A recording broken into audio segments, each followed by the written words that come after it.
Hello everyone, welcome to the channel the Zoravar classes. मैं कपिल शांडिल्य एक बार फिर से आप सभी का बहुत बहुत स्वागत करता हूं जोरावर क्लासेज की इस नई क्लास में। और इसमें हम जो डिस्कस करने वाले हैं वो हमारा टॉपिक होगा, वो टॉपिक से रिलेटेड कुछ क्वेश्चन करेंगे। और वो टॉपिक जो है वो वाटर रिसोर्स से रिलेटेड है, ठीक है।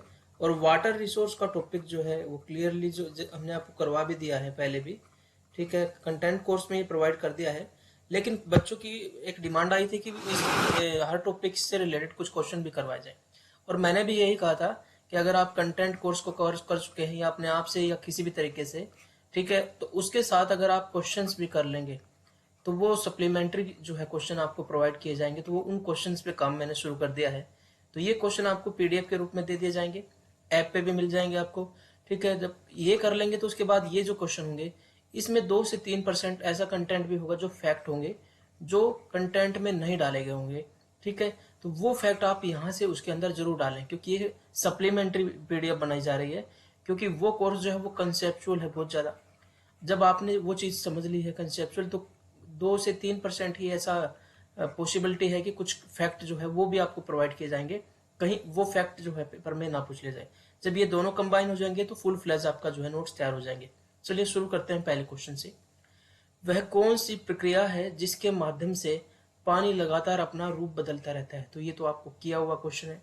कौन सी वो प्रक्रिया है कि पानी अपना रूप बदलता रहता है? हम सब जानते हैं कि वाटर की एक फॉर्म जो होती है वो लिक्विड होती है, ठीक है। लिक्विड से वो वेपर बन जाता है, वेपर से वो कंडेंस हो जाता है और बादल बन जाता है, तो वो भी वेपर के रूप में होता है। और कभी कभी वो बर्फ भी बन जाता है, ठीक है, आइस भी बन जाता है। तो वेपर से बादल बन के दोबारा बारिश होकर वो लिक्विड बन सकता है और आइस से भी लिक्विड बन सकता है। तो ये उसकी फॉर्म हो गई। तो ये जो लगातार रूप बदलना जो अपना होता है, ये किस प्रक्रिया में होता है? क्या उसको वाटर साइकिल कहते हैं, क्या उसको फूड साइकिल कहते हैं, क्या उसको रेन कहते हैं, या ये सभी है? तो देखिए, ये सभी का ऑप्शन आपको एलिमिनेशन मेथड यूज करना है, तो ये सभी का ऑप्शन आप नहीं ले सकते हैं बिल्कुल, क्योंकि फूड साइकिल नहीं कहते उसको। वाटर अपनी फॉर्म बदलता है, वो फूड साइकिल नहीं है। तो इसलिए आउट ऑफ द दीज का ऑप्शन भी खत्म हो गया। अब हमने देखा है कि वो अपने रूप बदल रहा है, तो रेन के रूप में ही नहीं है वो, ठीक है। रेन के रूप में ही नहीं है, बस वो देखा आपने देखा था कि लिक्विड रूप में यहाँ पे था, उसके बाद वो वेपर के रूप में भी था, ठीक है। तो रेन में तो वेपर नहीं दिखाई दे रहे, तो ये ऑप्शन भी कट गया। तो सीधा सा है, हाइड्रोलॉजिकल साइकिल भी कह दिया जाता है और वाटर साइकिल भी कह दिया जाता है। इस जल चक्र के माध्यम से वाटर जो है वो कंटिन्यूसली अपना रूप बदलता रहता है। और इस रूप बदलने की वजह से जो है हम देखते हैं कि वाटर जो कंटेंट है, जो हजारों सालों पहले था, वो वाटर अभी भी मौजूद है धरती पर। और बस वो अपना रूप बदल के वापस बारिश के माध्यम से, वेपर के माध्यम से जो है एटमॉस्फेयर के अंदर घूमता रहता है। अब नेक्स्ट क्वेश्चन है, कौन सा पानी खारा है? विच वाटर इज साल्टी और सेलाइन वाटर? ठीक है, सेलाइन वाटर के बारे में पूछ रहा है। तो आपको पता है कि दो तरह के सोर्स आपको पता है, एक सेलाइन वाटर सोर्स और एक फ्रेश वाटर, मीठे पानी के सोर्स, जिसको ताजे पानी के सोर्स कहा जाता है। दो तरह के वाटर के सोर्स है। अब इसने कहा कि रिवर वाटर क्या साल्टी वाटर है? पॉन्ड वाटर, रेन वाटर और सी वाटर। आप सभी जानते हैं कि सी वाटर ही सही आंसर होगा। सी वाटर इज साल्टी वाटर, ठीक है। इसको सेलाइन वाटर भी कहा जाता है। इसके अलावा बाकी जितने सोर्स आपको दिए हैं, रेन वाटर, रेन वाटर को तो सबसे प्योरेस्ट अगर वाटर की बात की जाए तो रेन वाटर कहा जाता है। जब बारिश होती है, काफी टाइम बाद होती है तब की नहीं कह रहा हूं मैं, जब बारिश होती है तो उसके कुछ टाइम बाद, जब 10-15 मिनट बारिश हो जाती है, तो धूल मिट्टी पोल्यूशन सब नीचे आ जाता है। उसके बाद जो बारिश जो होती है उसको इकट्ठा करें, that is the purest water कहा जाता है। पोन्ड में वाटर इकट्ठा हो जाता है, वो भी आप देखते तालाब में, वो भी साल्टी नहीं होता। और रिवर्स के अंदर तो आपको पता ही है कि रिवर से तो हम जो है सिंचाई भी करते हैं, पानी पीते भी हैं। तो ये पानी तो सोर्स ऑफ कौन सा वाटर हो गया? फ्रेश वाटर हो गया। तो आपको ये क्वेश्चन मुझे लगता है आपने बहुत इजीली इसका जो है आंसर निकाला होगा। Which one of the following is an artificial enclosure for keeping small house plant? ये इनमें से कौन सा जो है वो आर्टिफिशियल एनक्लोजर है, किसके लिए? For keeping small house plant. एक आर्टिफिशियल मतलब हमने खुद ही बनाया एनक्लोजर। इनमें से कौन सा छोटे घर के छोटा घर को के कौन सा छोटे घर के पौधों को रखने के लिए एक कृत्रिम संलग्नक है? कुछ ज्यादा ही हिंदी में ट्रांसलेट कर दिया। तो ज्योग्राफी जब ट्रांसलेट होती है हिंदी में तो संस्कृत जैसी दिखाई देने लग जाती है। तो मैं रिकमेंड यही करता हूँ कि अगर आप इधर समझ ना पाए तो इधर जरूर देख ले क्या कह रहा है ये। तो देखिए थर्मोस्फेयर, थर्मोस्फेयर तो एटमोस्फेयर की लेयर है, उसके अंदर तो हर चीज है, उसके नीचे और भी कई लेयर है, तो थर्मोस्फेयर तो नहीं है। क्या उसको क्लाइमेट कहा जाएगा? जिसको अगर किसी स्मॉल हाउस के अंदर प्लांट रख दिया तो उसको क्लाइमेट तो बिल्कुल नहीं कहा जाएगा। और वाष्पीकरण यानी कि एवेपोरेशन, ये तो बिल्कुल ही ओड हो गया। तो सबसे अच्छा है टेरेरियम, इसका आंसर मिल सकता है। तो आपको अगर नहीं भी पता था तो आप इजीली जो देखिए, थर्मोस्फेयर आपको एटमोस्फेयर की लेयर में करवाया गया है। उसके बाद क्लाइमेट, ये तो जलवायु हो गया, किसी पेड़ को तो जलवायु नहीं कह सकते। और इवेपोरेशन क्या है? This is the process of formation of vapours from liquid state. ठीक है, तो इसको ये तो वो बिल्कुल ही अलग चीज हो गया, पौधे का जिक्र ही नहीं है। तो टेरेरियम क्या होता है कि एक जैसे कोई शीशे की बोतल ले ली, ठीक है, और उस बोतल को जो है अंदर मिट्टी डाल दी और यहाँ पर मिट्टी का लेवल करके उसमें कुछ पौधे लगा दिए, ठीक है, और उसके अंदर जो है वाटर, पानी डाल दिया थोड़ा सा, ठीक है, और इसका ये वाला मुंह बंद कर दिया।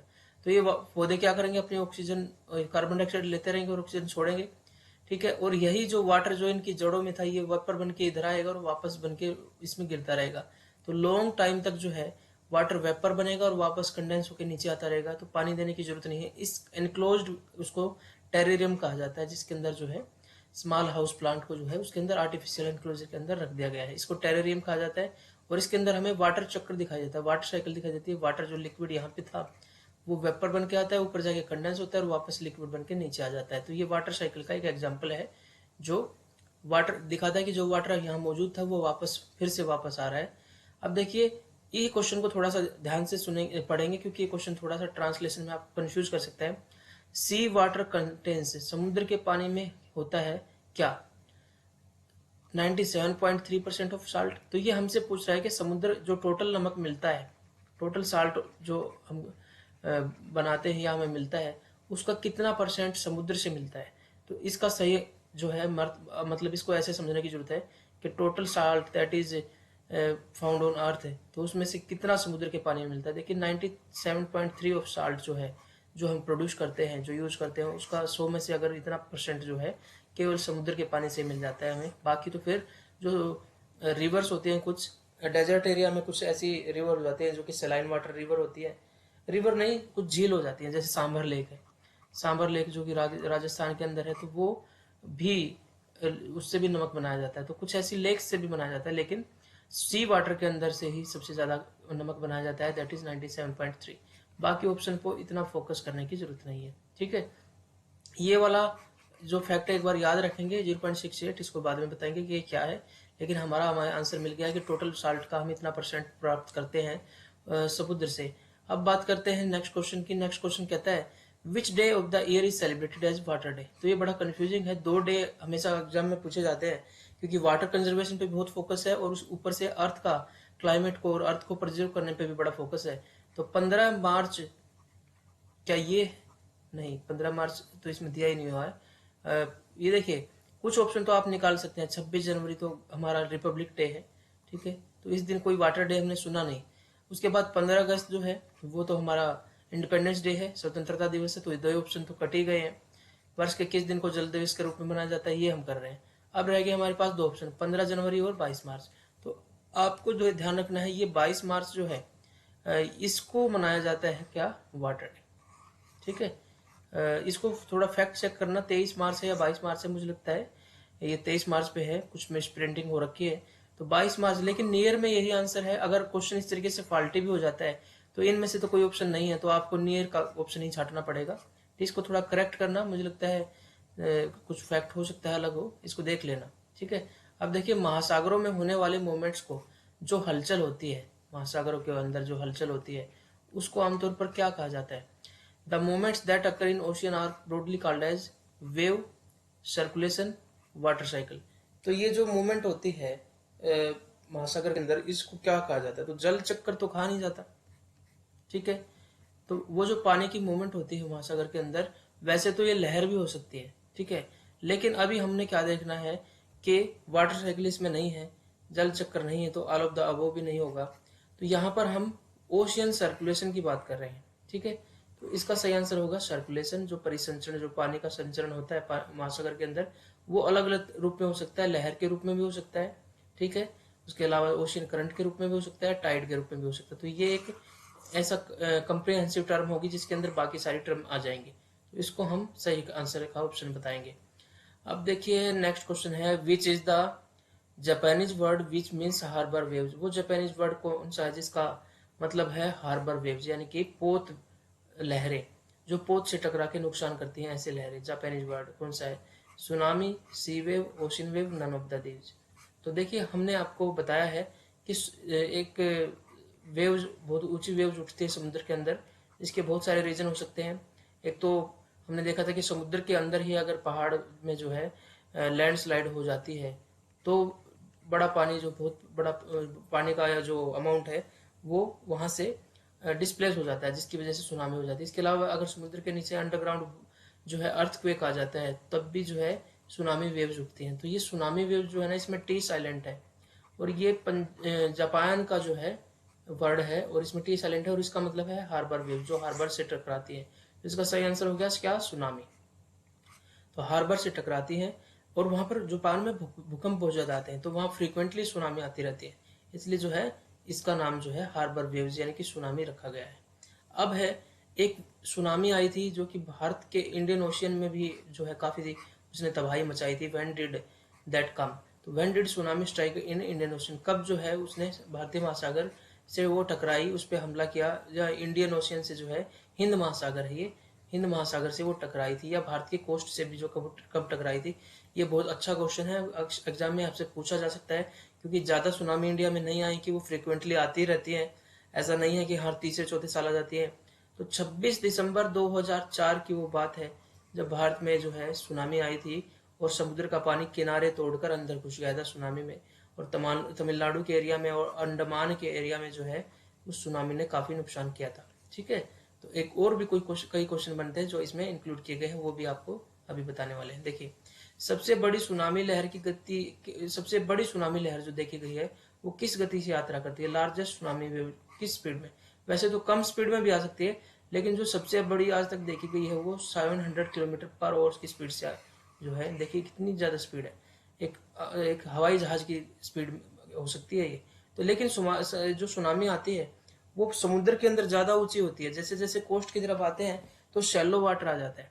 ठीक है, जैसे अब यहाँ पे मैं इसको इस तरीके से समझाऊंगा कि देखिए यहाँ पर समुद्र का पानी जो है मान लीजिए लेवल पे है और ये लैंड है, तो जैसे सुनामी यहाँ पर है तो वो लहर ज्यादा ऊंची उठती है यहाँ पर, क्योंकि उसको रिदम नीचे से जो है काफी खाली है। तो लेकिन यहाँ पर वो सुनामी इतनी ऊंची नहीं उठती, यहाँ अंदर की तरफ ज्यादा ऊंची सुनामी होती है, फिर थोड़ी कम हो जाती है, फिर थोड़ी कम हो जाती है, और कोस्ट पे आके सुनामी थोड़ी सी कम नीचे हो जाती है, तो लेकिन स्पीड भी कम हो जाती है साथ साथ। तो देखिए प्रति घंटे 700 किलोमीटर की स्पीड से अधिक की जो है सुनामी भी जो है देखी गई है, सबसे हाईएस्ट जो है ये देखी गई है। अब देखिए समुद्र के पानी का दिन में 2 बार लयबद्ध उत्थान और पतन क्या कहलाता है? तो ये डेफिनेशन से उठा गया है, rhythmic rise and fall of Indian water twice in a day is known as what? तो ये जो है फिर से ओशियन जो है मूवमेंट जो होती है उनसे उठाया गया है, वाटर रिसोर्स का ही क्वेश्चन बिल्कुल। तो ये जो जो जब भी आपको दिन में 2 बार लयबद्ध दिखाई दे ना, तो उसका मतलब है वो टाइड के बारे में बात कर रहे हैं। ठीक है, क्योंकि वेव्स तो पूरे दिन उठती रहती हैं, लहरें तो उठती रहती हैं, और ओशियन करंट भी जो है वो हमेशा चलते ही रहते हैं। ठीक है, ओशियन करंट क्या है? समुद्र में नदी की तरह है कि जो समुद्र के अंदर पानी हमेशा एक दिशा में बहता रहता है कंटिन्यूस, और फिर घूम के आता रहता है, इस तरीके से बहता रहता है। तो ये तो टाइड नहीं हुआ।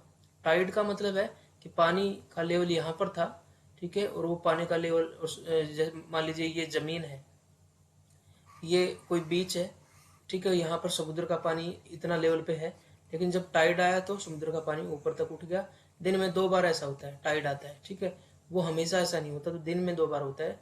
तो वो जो लयबद्ध तरीके से 2 दिन में 2 बार उठता है उसको टाइड कहा जाता है, ध्यान रखेंगे, ये बिल्कुल डेफिनेशन है टाइड के लिए। ठीक है, लहर हमेशा रहती है और महासागर की धारा भी जो है वो पूरे दिन चलती रहती है। अब देखिए दो इन्होंने ओशियन करंट के बारे में बात की है, लेब्राडोर और गल्फ स्ट्रीम, इसको आपको करवाया गया है। तो लेब्राडोर और गल्फ स्ट्रीम जो है ये किस चीज के उदाहरण है? ठीक है, ये क्या ज्वार के उदाहरण है, या ओशियन करंट के हैं, महासागरीय धाराओं के हैं, या सुनामी के हैं, या वेव्स के हैं? ठीक है, तो ये उदाहरण किस चीज के हैं? ओशियन करंट के। जो ओशियन करंट समुद्र के अंदर देखने को मिलते हैं, महासागरीय धाराएं, उनके बारे में बात की जा रही है। और लेब्राडोर की जो धारा है वो जो है ग्रीनलैंड से नीचे की तरफ आती है, कोल्ड करंट है, ध्यान रखेंगे। और ये गल्फ स्ट्रीम जो है ये जो हमने साउथ ये नॉर्थ अमेरिका की बात करें तो यहाँ पर गल्फ स्ट्रीम है, ठीक है। यहाँ से ऊपर की तरफ जाती है, तो जब भी 0 डिग्री से ऊपर की तरफ कोई समुद्र की जल धारा जाती है तो उसको कहते हैं वार्म, और जो ऊपर से नीचे की तरफ आती है उसको कोल्ड कहते हैं। तो यहाँ से एक नीचे लेब्राडोर आ रही है क्योंकि यहाँ पर ग्रीनलैंड है, तो यहाँ पर तो ये तो नीचे की तरफ आने वाली तो कोल्ड होगी, और ऊपर की तरफ जाने वाली को हमेशा हॉट या वार्म कहा जाता है। तो दो देखिए, ये भी बता दिया मैंने आपको, लेब्राडोर ठंडी है और गल्फ स्ट्रीम जो है वो हॉट है, और ये दोनों ओशियन करंट्स का पार्ट है, ठीक है। अब बात करते हैं नेक्स्ट क्वेश्चन की। नेक्स्ट क्वेश्चन कहता है कि इनको मैच कर लीजिए। तो इसको हिंदी में ट्रांसलेट करने की इतनी ज्यादा जरूरत नहीं है क्योंकि क्वेश्चन भी बेढंगा सा बहुत छोटे छोटे दिखाई देता। Match the content of the column A with that of column B. ये कॉलम ए के कंटेंट को बी से मैच करना। सबसे पहले इन्हें पूछा है स्प्रिंग टाइड, ठीक है। स्प्रिंग टाइड क्या होता है? स्प्रिंग टाइड जो है, हमें पता है कि टाइड की किसकी का रीजन क्या होता है। टाइड का रीजन होता है gravitational force of moon and sun. Mainly तो मून और एंड सन भी कह देते हैं कभी कभी, ठीक है। क्या होता है कि जैसे हमारी अर्थ है, ये सन के चारों तरफ तो घूमती है। मान लीजिए ये सन है, इसके चारों तरफ हमारी अर्थ घूमती है, उसके चारों तरफ मून घूमता है। तो ये जो जो समुद्र है, समुद्र का पानी क्योंकि लूज है, तो ये मून उसको अपनी तरफ खींचता है और सन भी अपनी तरफ खींचता है, ठीक है। तो स्प्रिंग टाइड तब होता है, ये न्यू मून को होता है। एक तो न्यू मून मतलब अमावस्या, उस दिन भी सूरज पृथ्वी और चांद एक सीध में होते हैं, या फिर वो फुल मून को होता है तब भी ऐसा ही होता है। तो इसकी वजह से क्या होता है कि एक ही डायरेक्शन में देखिए सूरज भी पानी को खींच रहा है और ये भी खींच रहा है, और इसका क्योंकि ये पानी पृथ्वी से छूट के तो जाएगा ही नहीं, तो ऐसा होता है कि जो फोर्स इस पे सन ने लगाया है, तो जितना लेवल इधर उठा है इसको बैलेंस करने के लिए इतना इधर उठता है, ठीक है। और जितना मून ने इस पे लगाया है, ये तो सन हो गया, ठीक है। मान लीजिए मून ने लगाया है इतना, तो इतना ही इसको बैलेंस करने के लिए, क्योंकि हर अर्थ जो है वो स्टेबल रहना चाहती है, इधर भी जो है राइज हो जाता है। तो इसका रेशियो देखिए 11.11:6 में होता है। 11 जो है मून की वजह से उठता है और 6 जो है वो सन की वजह से उठता है। तो ये होता है स्प्रिंग टाइड, ये हाईएस्ट टाइड होता है इस दिन, न्यू मून और फुल मून के दिन। तो ये देखिए हाई टाइड हो गया, ठीक है। इसका अपोजिट देखिए एक नीप टाइड है जो कि लो टाइड है। इस दिन क्या होता है, ये तब होता है कि पहली तिमाही और तीसरी तिमाही के बीच बीच में होता है, जब मून जो होता है वो परपेंडिकुलर होता है। यहाँ पे सन है और यहाँ मून है, तो मून तो पानी को अपनी तरफ यहाँ खींच रहा है, इसका बैलेंस करने के लिए वाटर यहाँ पे राइज होगा, और सन इधर खींच रहा है, तो इसको बैलेंस करने के लिए जो है वाटर इधर से। तो इस तरीके से टाइड तो बने हैं, लेकिन क्योंकि परपेंडिकुलर डायरेक्शन में खींच रहा है, ये इस डायरेक्शन में और ये इस डायरेक्शन में, तो ये परपेंडिकुलर डायरेक्शन में, तो ये टाइड जो है ना वो इतने हाई नहीं होते, इनको नीप टाइड कहा जाता है, ठीक है। तो नीप टाइड हो गया लो टाइड और स्प्रिंग टाइड हो गया हाई टाइड। अब देखिए गल्फ स्ट्रीम जो है, मैंने अभी बताया था गल्फ स्ट्रीम जो है वो वार्म करंट है, और लेब्राडोर जो है वो कोल्ड करंट है। फिर से रिवीजन हो गया। अब देखिए मेडिटेरेनियन सी, यानी कि जो मेडिटेरेनियन सी भूमध्य सागर है, कौन से महाद्वीपों के बीच में है? थोड़ा सा मैं बता देता हूँ, ये अफ्रीका महाद्वीप है, ठीक है। और यहाँ पर आप देखेंगे इस तरीके से एक समुद्र है जो कि भूमध्य सागर है। तो ये यूरोप हो गया और ये हो गया अफ्रीका। तो ये यूरोप और अफ्रीका के बीच में है, बिल्कुल हमारा आंसर सही हो गया। और यहाँ पर एक रेड सी है, ठीक है। ये मेडिटेरेनियन भूमध्य सागर है और ये रेड सी है। मेडिटेरेनियन सागर जो है भूमध्य सागर, इसके अंदर जो है सिट्रस फ्रूट की बड़ी खेती होती है इस जलवायु के अंदर, और इसी वजह से यहाँ पर बेवरेज जो शराब से रिलेटेड जो है बहुत सारी इंडस्ट्रीज हैं। अब देखिए main source of fresh water कौन सा है? तो मीठे पानी का स्रोत, मुख्य स्रोत क्या है? तो इसको थोड़ा ट्रिकी सा क्वेश्चन है, बहुत इजी क्वेश्चन होगा।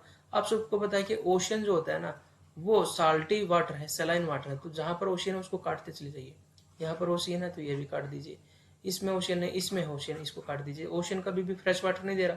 तो रिवर्स और आइस कैप्स, ये सीधी सी बात है, नदियां और बर्फ की चोटियां जो है वो साफ पानी का सोर्स है।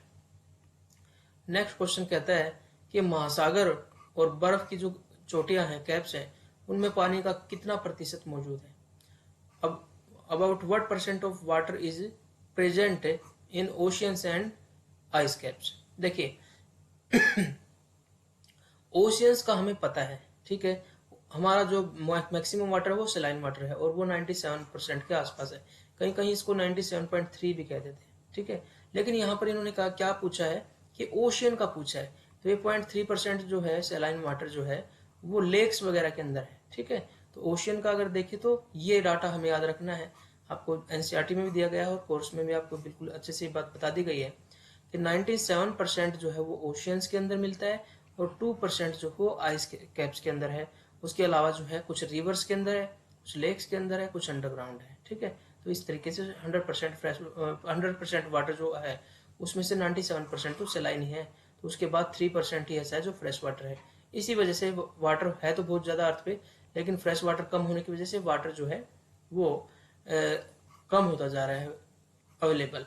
The movements that occur in ocean, वो कौन कौन से मूवमेंट्स है जो कि समुद्र के अंदर होते हैं। तो अब देखिए, लहरें, ओशियन करंट और वेव्स और सुनामी, तो ये तीनों ही मूवमेंट होते हैं। अब तीनों ऑप्शन को कंसिडर कर सकते हैं, तो इसका आंसर हो जाएगा all of the above.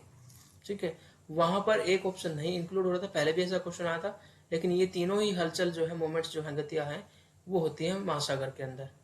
Which part in the Andaman Nicobar island got submerged after tsunami of 2004।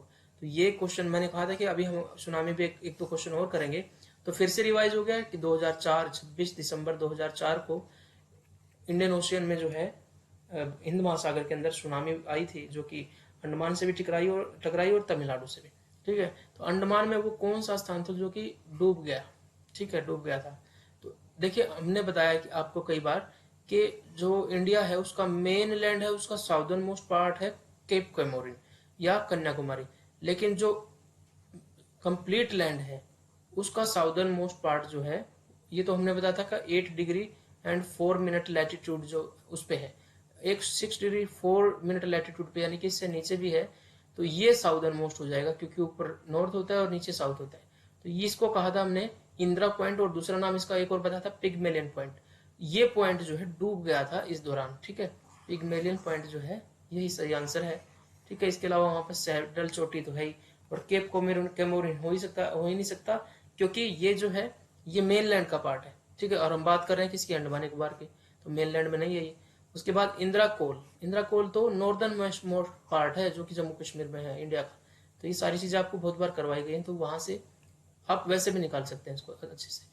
High Tide किस चीज में हेल्प करते हैं, जो हाई टाइड आते हैं जैसे स्प्रिंग टाइड है, वो किस चीज में हेल्प करते हैं। देखिए, हाई टाइड जो है ना वो फिशिंग में हेल्प करते हैं। कैसे करते हैं मैं आपको बताता हूँ।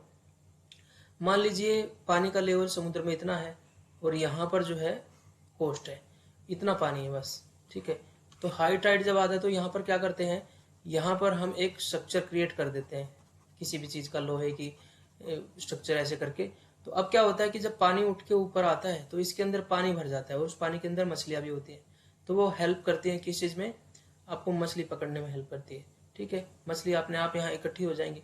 इसके अलावा जो है हाई टाइड जब आता है तो आसपास गड्ढे खोद दिए जाते हैं, उन गड्ढों में जो है पानी इकट्ठा हो जाता है, वो सूखता रहता है, तो उससे साल्ट फॉर्मेशन भी में भी हेल्प करता है। ठीक है, उसी तरीके से ये तो हो गया, फिशिंग में तो हेल्प करता ही करता है। इसके अलावा नेविगेशन में भी हेल्प करता है।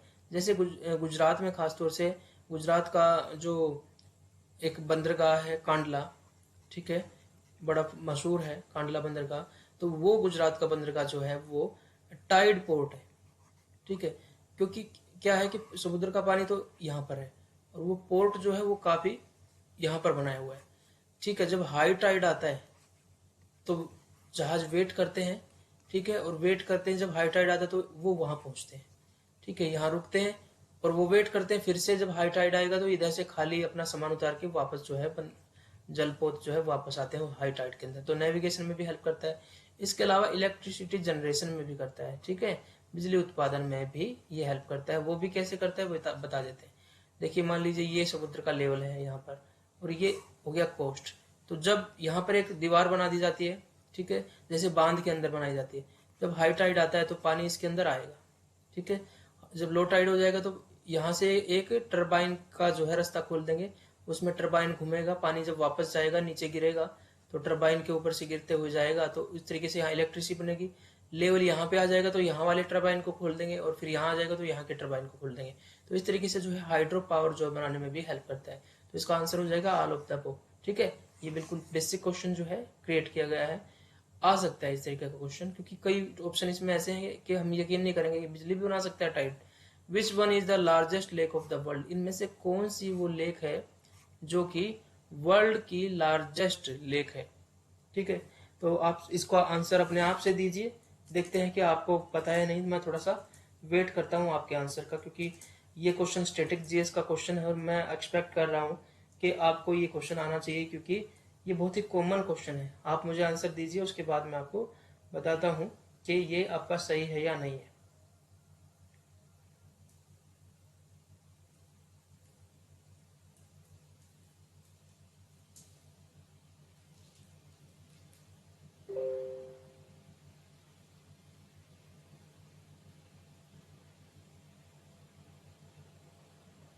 चलिए मैं ही बता देता हूँ, कुछ बच्चों ने आंसर दिया भी है। चलिए देखते हैं, आपके सामने ऑप्शन लिखे हुए हैं, अगर आपने पढ़ा तो बहुत इजीली निकाल सकते हैं। तो सबसे बड़ी लेक जो वर्ल्ड की है, वो सबसे बड़ी झील जो है वो कैस्पियन झील है। ठीक है, कैस्पियन सागर झील है, ये एशिया के अंदर ही है। ठीक है, और इससे लगता हुआ कई देश हैं, ईरान है, रशिया है, कई देश लगते हैं इसके साथ। ठीक है, तो ये आप मैप देखेंगे उसमें आप इसको देख सकते हैं। ठीक है, इसके अलावा लेक बेकाल ये भी आप देख सकते हैं, लेक सुपीरियर ये भी देख सकते हैं। लेकिन ये बस इसी के बारे में थोड़ा सा मेंशन किया गया कि सबसे बड़ी लेक कौन सी है, तो हम कैस्पियन सागर पे ही फोकस कर रहे हैं। ये कह रहा है कि इनमें से कौन सा कथन सत्य नहीं है, तो all of the above option है ही नहीं हमारे पास। तो ऑल ऑफ द अबव अगर ऑप्शन नहीं है तो एक ठीक होगा और एक गलत होगा और बाकी तीन ठीक होंगे। We have about 0.68% of water as underground water, हमारे पास इतना परसेंट जो है वाटर, जो है टोटल वाटर का, अंडरग्राउंड वाटर के रूप में है।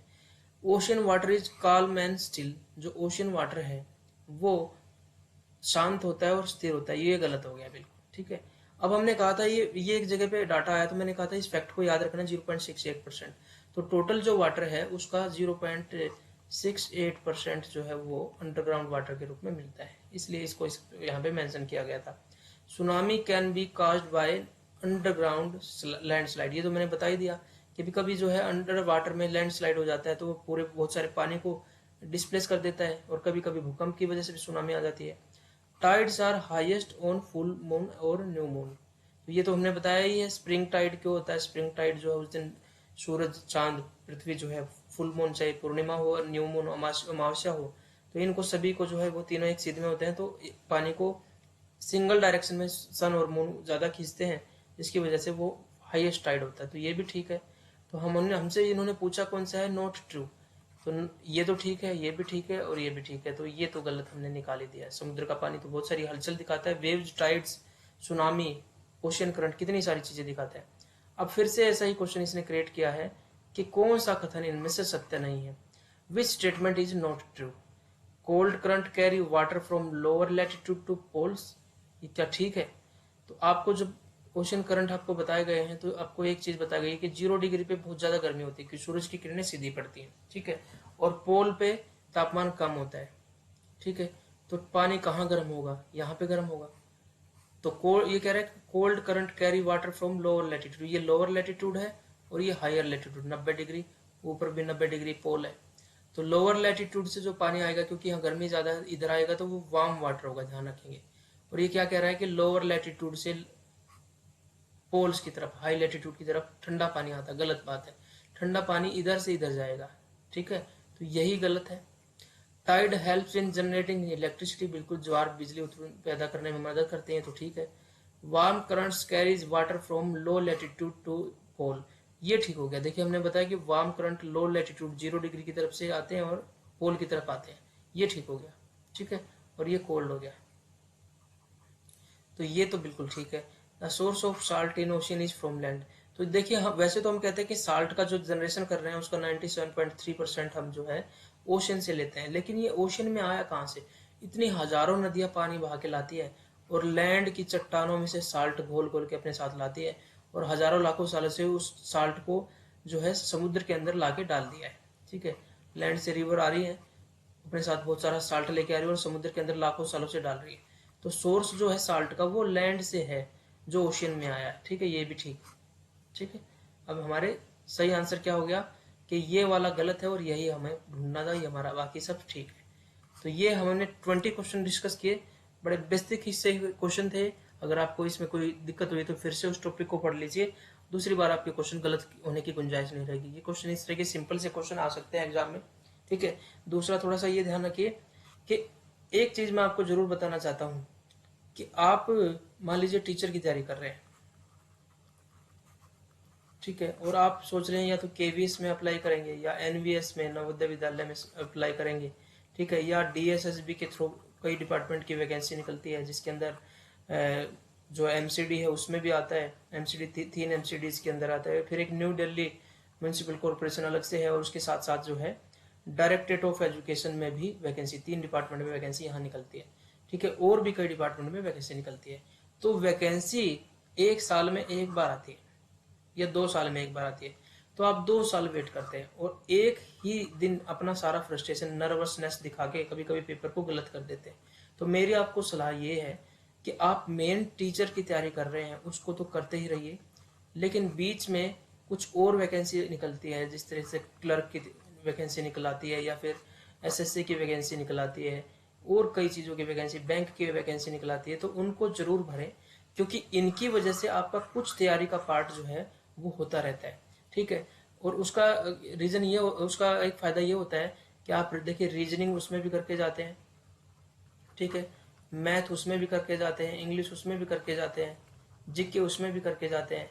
तो इतनी सारी चीज़ें आप जो ना हर, अगर ये फॉर्म भरेंगे हर दूसरे तीसरे महीने आपको एक टेस्ट मिलेगा, तो उस टेस्ट में आप जो है ना इन चीज़ों को रिवाइज करेंगे तो आपको एक टारगेट मिलता रहेगा, तो इसकी वजह से आपकी तैयारी में तैयारी जुड़ती रहेगी और फाइनली आप जो है जिस चीज़ के लिए तैयार कर रहे हैं जिस दिन वो आएगा आपकी जो है उसी दिन एक फ्रस्ट्रेशन नहीं होगी, पूरे साल वेट करने से नर्वसनेस भी हो जाती है।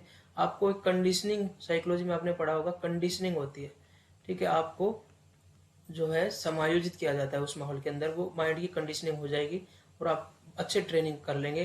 कुछ क्वेश्चन इन एग्जाम में गलत करेंगे तो अपने मेन एग्जाम में आपके जो है क्वेश्चन गलत नहीं होंगे। तो अभी भी जो है वैकेंसीज निकली हुई हैं, डीएसएसबी में फॉर्म जरूर डालिए, चाहे वो आप कहीं पे भी रहते हैं भारत के अंदर, तो डीएसएसबी में जरूर डालिए, क्योंकि आप जब केवीएस की वैकेंसी में भरते हैं तब भी तो आप अलग अलग सेंटर पे एग्जाम देने जाते हैं, ठीक है, वो एग्जाम भी ऑल इंडिया पे होते हैं और उसके बाद इंटरव्यू भी जो ऑल इंडिया लेवल पे बहुत जगह पे बनाए जाते हैं।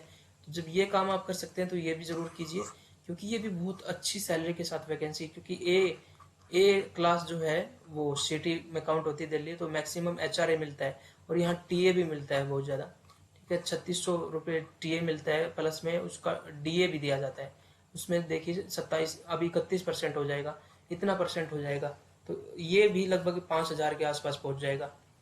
तो ये एक्स्ट्रा मिलता है, ये टीए हर जगह नहीं मिलता है, ठीक है। तो आप जरूर भरिए वैकेंसीज, और इसी की वजह से जो है आपका केवीएस का बहुत बड़ा पार्ट जो है रिवाइज हो जाता है, लगभग 80% पार्ट आप केवीएस का इसके एग्जाम की तैयारी में भी रिवाइज करेंगे। तो ये टारगेट भी ले लीजिए, कोई भी वैकेंसी आती है जरूर फॉर्म डालिए उसका, ठीक है, उससे आपकी जो है एक वो बन जाएगी, ट्रेनिंग बन जाएगी, आपको कई मौके मिल जाएंगे। और कई बार ऐसा होता है कि हमें इसी तरीके से कोई बहुत अच्छी वैकेंसी भी जो है पोस्टिंग में मिल जाती है, ठीक है, ये जरूर मेरी बात मानिए। चलिए मिलते हैं नई वीडियो के साथ, तब तक के लिए अपना ध्यान रखिए, खुश रहिए, अपने आप को पॉजिटिव रखिए, अपने आप पे भरोसा कीजिए, ठीक है, क्योंकि जो सिलेक्ट होते हैं ना वो बहुत मॉडल नहीं होते वो लोग कि भाई हाँ अरे ये तो यार मॉडल टाइप का बंदा है, नहीं, बहुत साधारण व्यक्ति होते हैं जो मेहनती होते हैं ना, वही सिलेक्ट होते हैं, मैंने देखा है। और मेहनती व्यक्ति की जो है मेहनत आपकी कभी भी खराब नहीं जाएगी, बशर्ते कि उस मेहनत का जो लेवल है ना, देखिए आपको यहाँ पर पहुंचना है और आपने अभी इतनी मेहनत की है, तो आप थोड़ा सा गैप बना हुआ है, यही रीजन है, अदरवाइज आपके अंदर कोई कमी नहीं है। बस आपकी स्ट्रेटेजी जो है ना वो फाइनली ओरिएंटेड होनी चाहिए कि भाई मुझे तो ये करना ही करना है और मैक्सिमम पढ़ना है, और मैक्सिमम आपको ये नहीं सोचना कि कट ऑफ कितने पे जाएगी, आपको ये सोचना है कि टॉप पर कितने पे आएगा, ठीक है, फिर आपको कट ऑफ का भय नहीं रहेगा।